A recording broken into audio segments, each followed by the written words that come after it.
Uncluttered and Unfiltered is supported by Hearts for Minds. Can you imagine waiting 10 years to get screened for cancer? On average, people with mental health issues experience a 10-year delay between symptoms and seeking help, and close to 2/3 of mental illnesses go untreated. Hearts for Minds promotes healthy lives by promoting mental health education, facilitating early identification, and connecting people to treatment. Are you ready to learn more? Go to heartsforminds.org. That's hearts, the number 4, minds.org for more information or to learn how you can help. Welcome to Uncluttered and Unfiltered, the podcast urging you to let it go and don't look back. With nationally acclaimed professional organizer Christine Stone and self-proclaimed hot damn mess radio and TV personality Eden Kendall.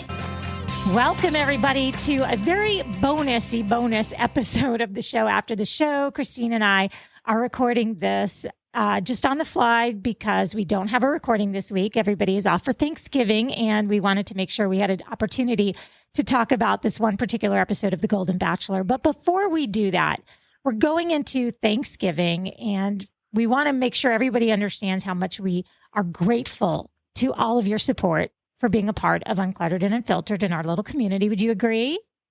Yes, absolutely. It's been fascinating. And I always say, I love reading everybody's comments and suggestions. So I totally agree with that. We are just really grateful for that. One thing I wanted to talk about, and Christine, I'm kind of throwing you a curveball here, but I want to do it just because it's something you never talk about, but I was at a luncheon the other day and I met a lovely woman named Maxine, and she is with the Salzbacher Center for the Homeless here in Jacksonville, Florida. And I knew her name and I had met her one other time, and I brought you up to her and she said, "Oh my gosh." And now I did know this in the back of my mind. I knew this, but I'd kind of not forgotten about it, but I just hadn't thought about it in a while. She said, "First of all, let me tell you about this woman and her family." She said, she throws our party, our holiday party at her own expense and does all the work for our teens. And I guess you're just starting to get that planned right now for this coming year. So you do that. Yes. And then she talked about how you get that family up and out the door on Christmas morning, and you guys go to the homeless shelter and spend time with those families on Christmas every year. Well, we started out by doing that when the kids were very young. So we've been volunteering at the homeless shelter for I would say, probably over 15 years. So that's so sweet, though, that she said that. Yes, we have been working together for a very, very long time. She's like part of our family now. Yeah, she was talking about that. She was talking about your daughter's wedding and just how beautiful the family is. And I said, you don't have to tell me. I agree with you. It's just nice to meet other people in the community that have the one-on-one experience with you and what you guys do in our community here locally in Florida. And the way I kind of just wanted everybody to know, like, there have been many times that we have talked about how volunteering can be a great first step towards finding peace and happiness in your own life. And you walk the walk. And I just kind of wanted everybody to hear about that. So anyway, I love talking to Maxine. During this time of year, it is so important. If you're feeling down, if you're feeling useless, if you're feeling lonely, the best thing you can do is go and volunteer, because immediately with your children, on your own, with your spouse, it just changes and shifts how you look at things when you see people who are less fortunate than you, who really, really appreciate what you are doing for them. So I highly recommend, especially during the holidays, to really change and shift the way you think and go help other people who are less fortunate. Okay. Well said. Well said. Let's go directly from something valuable to something that's, bottom feeding dreck, which, I say it all the time, but I'm a hypocrite because I'm completely sucked into The Golden Bachelor. So last night was the Fantasy Suites episode. There's only one episode left, and that's the one where Gary, our Golden Bachelor, is going to be choosing between Leslie and Teresa. So you are dying, huh? I am dying here. First of all, he's telling two women he's in love with them. Neither one of them he looks I'm not buying it. I agree. Either one of them. I'm sorry. And he may end up picking one, but it's not going to last. There isn't the connection I'm seeing with either one of these women. And they're both going to be very hurt when it doesn't work out. And I think they're both very invested in him. I just don't see it reciprocated. I'm not so sure Leslie is as invested as Teresa is, but at the same time, I know that she's more invested than Gary is in her. My husband watched for the first time with me last night, and he said, he turns to me and he said, he does not appear genuine to me. I'm like, you think? Yes. He doesn't. Yes. Thank you. Yes. I learned, did you learn a lot about Gary last night? I learned so much more about him. Yes. He has a lion tattoo that is humongous. Yep. He now is going for the total Don Johnson. I know I'm throwing it way back with the stubble. Yep. Pretty thick. You know, I don't know. And okay, now we're going to get to the nitty gritty. She has to go rappel down a mountain in Costa Rica that is slippery and wet. She hates heights, is worried about falling.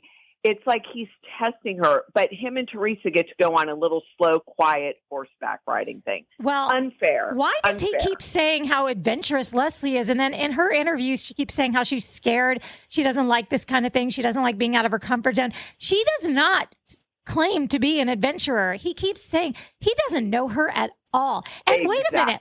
He didn't even know what Teresa did for a living? Right. Right. You're going to propose marriage? No. I mean, I think Teresa poured it on way too thick. I think that both of them, he just looked uncomfortable. I'm going to keep saying that over and over. He looked uncomfortable when they would, like, she would say, I love you when they were saying goodbye to each other. He just turned around and walked away. The whole thing is weird. I'm going to tell you. And then they announced they're doing another one. Yeah, they came on and they said if you would like to apply to be a contestant. So yeah, I just don't see me doing. I mean, listen, maybe, but I wouldn't be in it. I just don't. I want to see the outcome of this because I am feeling like it's still not going to be either one of these women. I just do. I can't even get past the I love you part because it's not even as sincere as when you tell a coworker, thanks, love ya, mean it. Yeah. And the kissing was so forced. It was so forced. And then like they'd hit each other's faces in a weird way because it wasn't passionate in either one. And people over 60, you can tell passion. You could tell people who are into each other. This is not it with either one of them. And I think he thought he wanted Teresa because she's safe. He said she's warm, safe, and secure. But yet he wants the adventurer part in Leslie. He wants one of those in both. He said to Leslie last night, I had no idea how responsible you are. Ew. If someone said that to me, I'd be like, responsible? I'm not asking you if I can adopt a dog. I'm asking you to be like my life part. I had no idea how responsible you are. That's not sexy. That's a big yuck. And also, I definitely don't think he'll pick Leslie. I think he'll pick Teresa at this point, but I don't think he'll stay with her. I think they'll date a couple times and then it'll be over and he'll still go back to Joan. I'm saying it. Unless Joan becomes the Golden Bachelorette. Yeah, unless she becomes the Golden Bachelorette. But we'll see. I don't know. Last night, I'm going to go back to saying I'm not, in the beginning, I thought different of Gary. Now I'm kind of seeing him in a whole nother light. And by the way, even Jesse Palmer was like, blah, blah, blah, blah, don't talk. Because he goes, your parents, you don't think that he's like, we're talking about you. I don't want to talk about my mom and dad having sex. You know what I mean? So even he's yucked out. Yeah. I mean, I think the fantasy suite shouldn't have been called the fantasy suites for this age group. I think they should have just said something else, but it's too weird. It doesn't have the same meaning. You know what I mean? I don't think either couple got intimate. I think they wanted to make it seem like that could have potentially happened. And that little silly line, I have to say that, well, two things. One is I haven't watched a full episode live since the first episode. So even though I know all of those commercials are in there, I always get to miss those commercials. I see it on Hulu where they do have some commercials, but there'd be a scene and it would be like really, supposedly trying to be all sexy. And then they would instantly cut away and be like, do you have shingles? And right. So, I mean, that really, they know their audience. Every TV show. I mean, yeah. But then the other part of it is, and that, because I don't watch The Bachelor regularly, I don't know if they always show blooper reels and they probably do. But once I'd seen the blooper reels and I realized, I knew it was scripted, but to see those scenes where they're like, okay, do it over, Gary, say that again. Now, every time he says some goofy line, I can hear the producers like in my mind saying, okay, try that one more time, Gary. This time I want you to look a little more deeply into her eyes and say it. So ever since seeing that blooper reel, I kind of have the behind the scenes on how scripted it really is. And then there was one line where she's like, set the thermostat. And he's like, what do you want, 70? And she's like, 69. I'm like, oh my gosh. Well, and I couldn't get past how much they were all sweating. I'm sorry. I couldn't get past it. He was profusely sweating. The women they didn't look like they were having a good time to me. They just didn't. It was hot. It was buggy. It was muggy. It was humid. It just looked miserable to me. And I did feel sorry for Leslie because she's the one who I just felt like he was saying, prove yourself to me. I've got you. Go down the mountain. She's like, oh God, it's slippery. It's wet. I just couldn't get past it. So I'm going to be watching the season finale, but I don't know. Yeah. I kind of lost any respect for Gary in this last week. Oh yeah. He's just not the real deal. I don't think for a minute. And I loved how he skirted the question about when was the last time he had sex. He probably had sex 5 different women 2 weeks prior. I mean, who knows the way the dating world is these days and how the men seem to have the upper hand. Well, I think he's trying to make himself like old school grandfather, but I'm not buying it. No. Not with the spray tan and the tattoo. I'm not buying it. And that big lion tattoo that's what I mean. Like even something like that, I just felt like I got to see him in a different way because he came off as this gentlemanly grandpa. Did we know he retired at 55? I mean, I got the vibe that he was wealthy and that he had retired recently and moved into the dream house, but 55. So now we're talking about this guy is like a wealthy, good looking older man with ink. And it's just not the same picture they painted in the previews. Right. That's what I think. So I will be watching the season finale, the last one, just because I'm dying to see the prediction of I know he won't choose Leslie. I just am not seeing that at all. I think he'll choose Teresa, but it won't last. That's my feeling exactly. I think it's the lesser of two evils. Right. I think if the only one I would have believed in the final few would have been Ellen. I think I could have bought that being at least something that like they could have dated for a while because I think they could have had fun. Something in common. Yeah.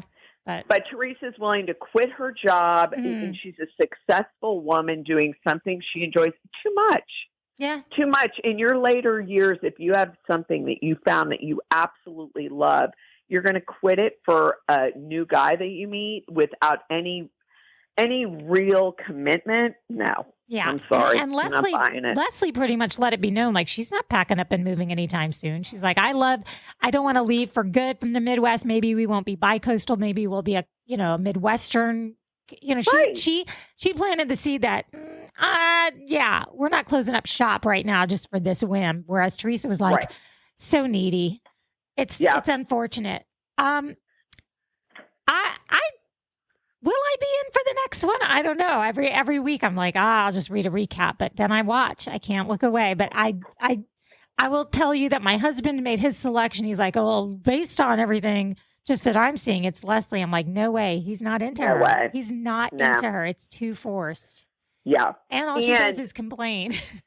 And also you notice like he acted like he couldn't stop thinking about her, but then after one night with Teresa, that was over. Right. Yes. Over. Done thinking about her. Now I like her. He doesn't know what he wants. He wants whatever the producers tell him he Right, wants. exactly. And then he will, with all this fame, okay, he will drink that Kool-Aid and he will start to be the guy that every girl wants. And then that'll, as everything that's popular, the next Golden Bachelor will come in and it'll, you know what I mean? We'll forget about him. Yes, exactly. So that's when I think Joan will enter the picture. Yep, I agree. Well, it has been lovely to catch up with you on this, and have a wonderful Thanksgiving. You too. A very happy Thanksgiving.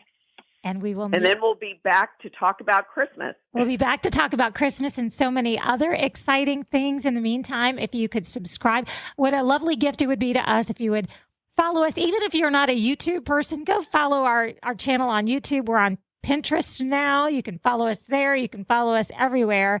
And the biggest thing you can do is recommend to a friend. So Uncluttered and Unfiltered Ladies Only Facebook group is always open for you to join if you're not there already. And until we talk again, remember, with all things that are unpleasant, you can let it go. And don't look back.